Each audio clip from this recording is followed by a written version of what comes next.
No dia em que eu decidi que eu ia criar um canal no YouTube, eu disse pra todo mundo que eu ia fazer um vídeo sobre a Palestina. Só que eu pretendia enrolar um pouco até o canal estar mais forte, porque lidar com a máquina de propaganda de Israel é uma coisa muito delicada e até mesmo perigosa. Mas a situação na Palestina não espera, tem muita coisa acontecendo e é preciso tomar coragem, especialmente porque eu vejo muita gente legal caindo num discurso sobre um simples conflito territorial ou que Israel está apenas se defendendo e coisas assim que tem ganhado fôlego no Brasil nos últimos tempos, inclusive pela boca de gente famosa e respeitada. Então eu acho que é a minha obrigação, como uma pessoa que milita na causa há 7 anos, tomar coragem. O Thiago, lá do Bem Vivendo, estava até falando no outro fim de semana lá no canal sobre importância de tomar coragem como um valor, e esse não pode me faltar mesmo não. Hoje em dia tá muito comum tentarem silenciar a gente com as críticas e a gente não pode deixar isso acontecer. Segura aí na cadeira que eu vou ter que falar umas coisas duras hoje sobre Palestina e Israel. E lá no Twitter a galera até já me deu permissão para pirular, então são muitas coisas duras. São vídeos que eu não vou conseguir incrementar com muita ilustração, mas eu espero que eles sejam úteis pela narrativa mesmo. Então, bem-vindos à primeira minissérie de vídeos do Tese 11, a questão da Palestina.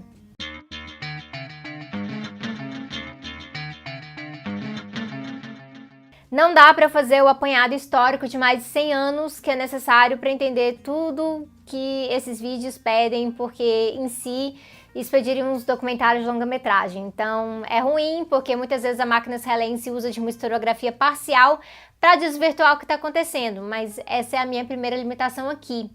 Então eu recomendo para vocês que não estão familiarizados com a situação, assistir ao vídeo do Crash Course World History, link na descrição, sobre Israel e Palestina. Não é um vídeo perfeito, eu fiz observações e críticas minhas lá no Twitter também, mas é um bom vídeo para sua duração de 13 minutos. Então pausa aqui, abre o vídeo do Crash Course em outra janela, ele tem legendas em português e tudo, assiste lá e aí volta aqui. Pronto, a introdução histórica de lá já dá para situar a gente com algumas datas importantes, especialmente em 1947, 1948 e 1967. Lá no vídeo, John Green apresenta uma perspectiva de nacionalismos competidores, a gente não vai ver isso assim aqui.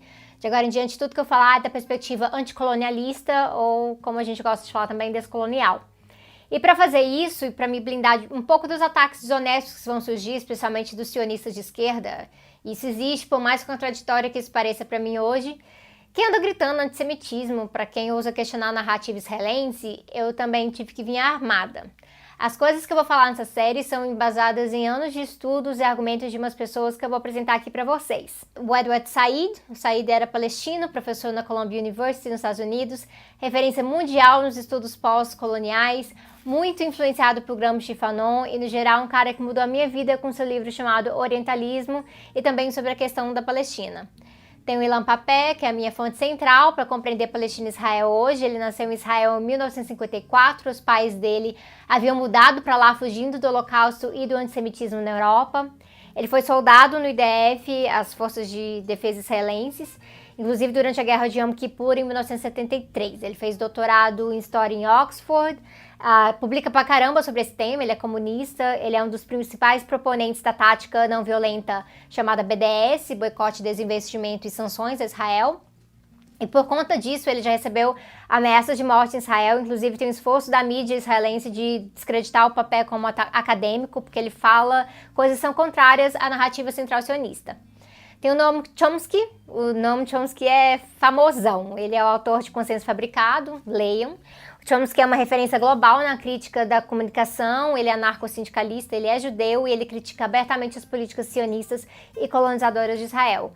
O trabalho dele, inclusive, é muito importante para entender o que era o sionismo no fim do século XIX e o que ele foi se tornando no século XX.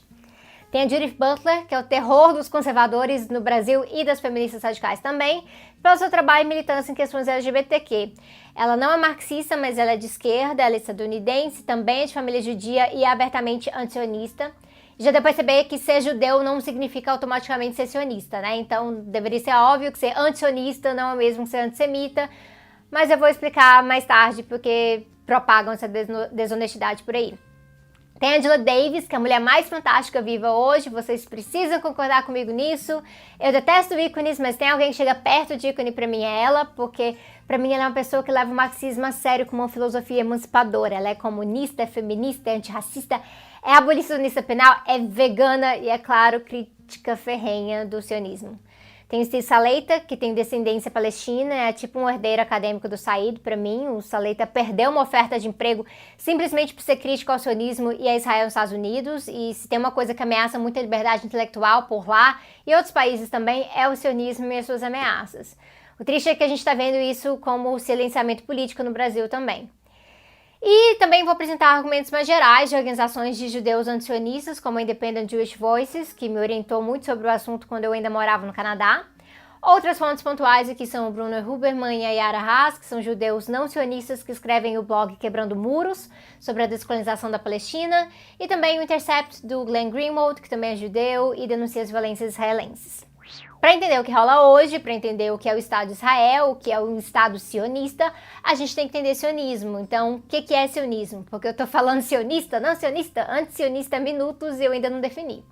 E acontece que a gente não vai definir daquele jeito simples lá do vídeo do Crash Course, porque não é simplesmente uma posição nacionalista, e sim colonial.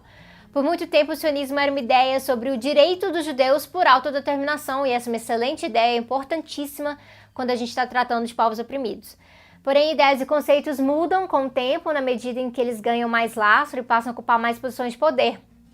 O Edward Said, então, dizia que para definir o sionismo após ele começar a impactar os palestinos, era importante considerar esse impacto no significado dele. Então, fazer essa leitura é pensar a questão colonial ao mesmo tempo, e a gente não vai abrir mão disso aqui.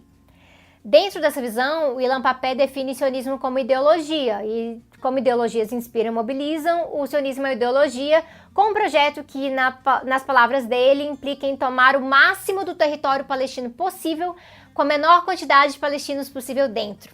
E a partir do momento que isso começou a se concretizar com a formação do Estado de Israel, que não é simplesmente um Estado judeu, mas um Estado sionista, isso é importante porque toda crítica aqui é ao sionismo como ideologia e projeto, o que acontece é que o sionismo incorpora um novo elemento que é o direito do Estado sionista de existir.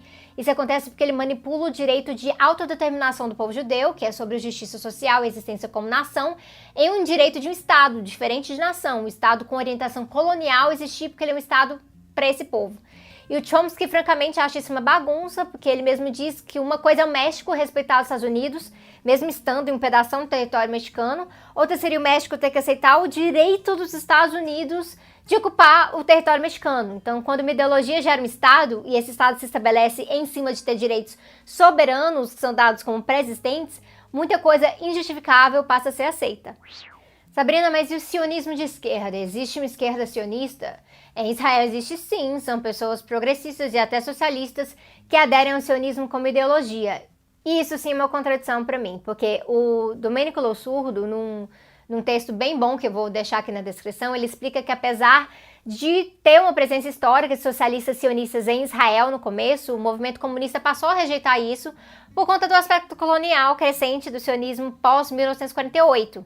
Passou a rejeitar essa etiqueta, e o termo que o Losurdo usa é social-chauvinismo. Isso é porque ele vê o sionismo como colonial e se baseando na ideia de uma terra sem povo para um povo sem terra, ou seja, ignorando que já tinha povo naquela terra. A diferença é que após virar Estado e anexando cada vez mais terras palestinas a esse Estado, esse aspecto colonial foi se afirmando materialmente não só como ideologia, mas como economia política. Mas a questão para mim, pessoalmente, é que se alguém quer se dizer de esquerda e sionista, o problema não é meu. Passa a ser meu quando usa sua posição na esquerda para silenciar as críticas ao colonialismo e racismo sionista contra palestinos e ainda chamarem de antissemitismo de forma desonesta. O Ilan Pappé, inclusive, fala que esse discurso de que antisionismo e antissemitismo são a mesma coisa fazem parte de uma narrativa bem construída por Israel e os Estados Unidos de que a questão palestina é difícil de entender, em vez de ser uma história sobre colonialismo e expropriação. Isso dá para eles uma ferramenta poderosa de silenciamento, porque equaliza críticas ao Estado de Israel como se fossem críticas ao judaísmo e a judeus, isso sim sendo uma forma de antissemitismo. Então essa construção deles é genial, na verdade, porque Israel separa questões de Estado de questões de nação. Formalmente, o que significa que se Israel é um Estado judeu, você pode ter cidadania israelense, mas a sua nacionalidade é judaica. Não existe nacionalidade israelense, só nacionalidade judaica.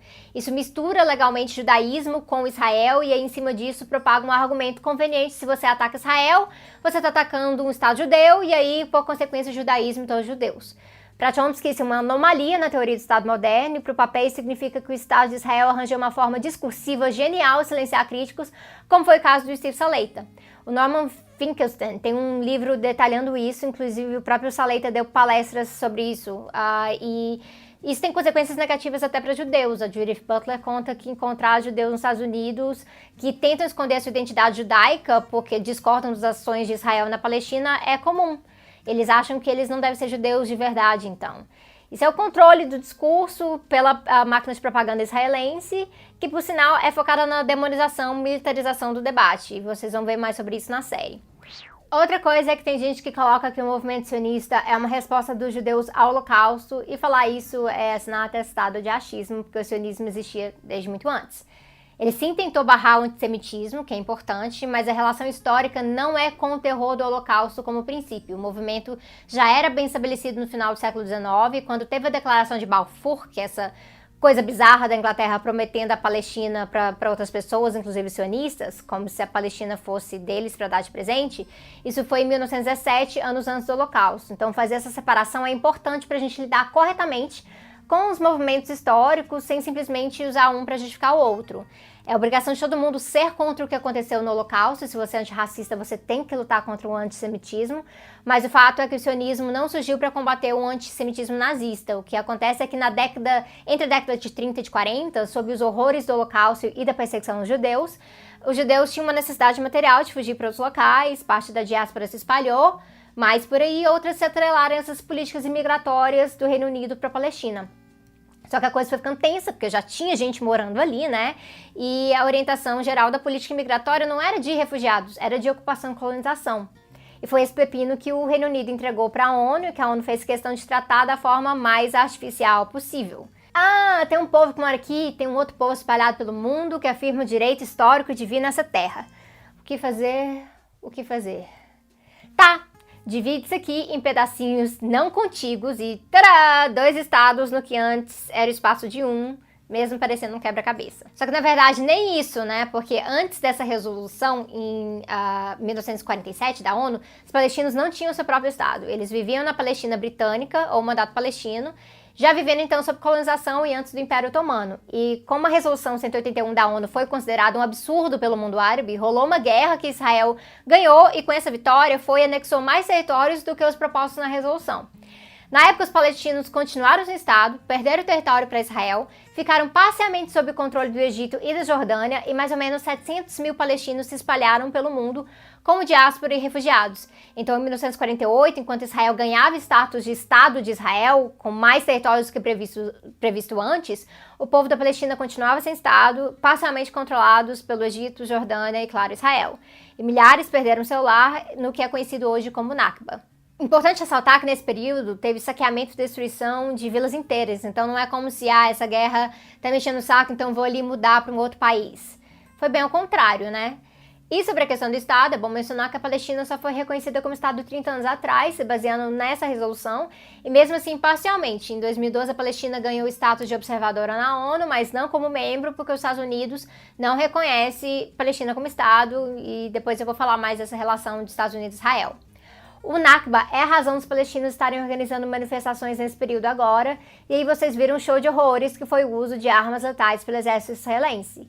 Em 2018 são 70 anos de Nakba e o povo palestino pede o direito de retorno. Israel não quer dar esse direito de retorno de forma nenhuma, por isso os palestinos estão organizando uma jornada de luta de 6 semanas, em relação ao Nakba. E pensa bem, os palestinos pedem o fim da ocupação, mas eles também pedem algo muito simples como o direito de voltar para casa. Israel impede isso com leis e poder militar, porque palestinos voltando alteraria drasticamente a correlação de forças dentro dessa democracia do Oriente Médio, assim como a questão da propriedade de terras. No próximo vídeo eu vou falar então das características da ocupação sionista por Israel da Palestina, no terceiro sobre a militarização de Israel e a questão da limpeza étnica, no quarto sobre a tática não violenta de BDS, no quinto sobre a solução de 2 estados ou não, Não sei se esses vídeos vão rolar um depois do outro certinho, mas eu quero fazer todos eles sim, tentar trazer um pouquinho desse acúmulo para vocês. E tô muito feliz com a resposta ao canal, o canal tá crescendo. Muito obrigada, a resposta ao vídeo da semana passada também foi excelente. A minha gratidão também aos nossos apoiadores do Tese 11 lá no apoia-se/Tese 11, porque fazem esse canal continuar a acontecer, na verdade. E quando esse vídeo for ao ar, eu vou estar em São Paulo, porque eu tenho uma agenda em São Paulo, junto com a Jacobin Magazine, e tem vários eventos legais acontecendo. Então, na quarta-feira, dia 11, tem evento na USP de noite, na quinta-feira, dia 12, na UFABC de noite, no sábado de manhã, em Grajaú, a gente tem um evento também, 9 da manhã, e no domingo tem um evento no Audionia, que é um restaurante de refugiados palestinos em São Paulo, junto com a editora Autonomia Literária e também a revista Jacobin, para bater um bate-papo bem legal. Todas as informações dos eventos de Facebook dessas atividades estão aqui na descrição também, eu estou divulgando nas outras redes, quem me acompanha sabe disso. E quem quiser colar, estiver em São Paulo e quiser colar, são totalmente bem-vindos e eu aguardo vocês. É isso por agora, até semana que vem.